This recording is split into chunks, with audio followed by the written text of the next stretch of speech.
Rating extracurricular activities for high schoolers interested in business or economics. Let's go. Having a leadership role in DECA? Look, DECA's great, but unless you're winning national championships, it's not going to get you very far. Think about the nearly 25,000 high schools in the United States. How many of them have DECA chapters? How many participants in each DECA chapter?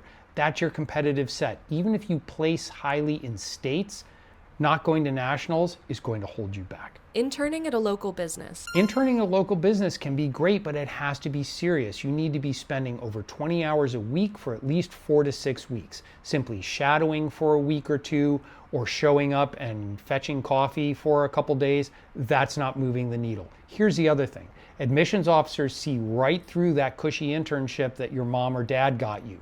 You're not doing any favors. I'd much rather have you go do something meaningful outside of that internship, even if you're learning something for the few days that you're there. Before or after, you need to really lean in and make a difference. Founding a nonprofit. 0 of 10. Founding a nonprofit never works. AOs see right through this. If you're interested in helping other people, there are literally thousands of existing nonprofits that are doing great work that you can step in and start making an impact day one. Starting a financial literacy club? Listen, I love the outreach. I love that you want to help other people, but this falls under starting a nonprofit. So many other students are doing it. You're not distinguishing yourself. It's very unlikely you're going to get any meaningful traction in the 2 years that you're trying to do it during high school. There are a lot of national and local organizations already doing this.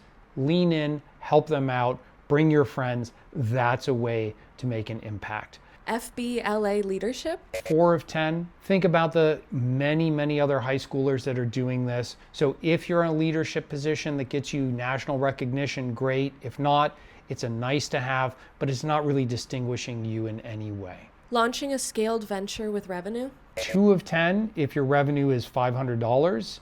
8 of 10, 9 of 10 if your revenue is in the hundreds of thousands or millions of dollars. I'm going to get a lot of heat for this, but here's the reality. I've had students who have built, scaled, and sometimes exited businesses that are doing multiple millions of dollars of revenue. However, don't make the mistake that founder did that thought that simply starting a $30 million company was their golden ticket to Stanford and MIT. Simply doing this is not enough. You need to talk about the whys, the challenges, and now why you need to leave that to go and get higher education. Working a real job. 10 of 10. With the caveat that you actually have to work. You need to show up. You need to be doing it consistently. It's best if you can do it after school during the school year and then really lean in during the summer. It should be at least 6 to 8 weeks. Lifeguarding counts, retail counts, service industry counts. I don't want this to be a glamorous job, because if you come to an admissions officer with some glamorous thing that sparkles on your resume, they're probably not going to believe you.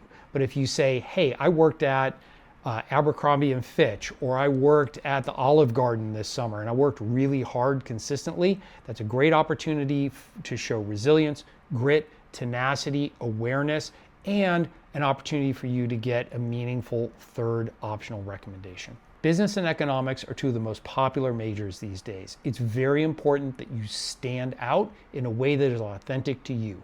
The term business is enormous. Business touches on almost every single aspect of our lives. So instead of saying I'm interested in business, really figure out right now what that means to you. It's not something that you have to do for the rest of your life, but it is some clarity and direction that will help you stand out from the tens of thousands of other applicants that are trying to do the same thing. I've got a lot more coming on this exact topic, so follow so you don't miss anything. All right, let's get down to business.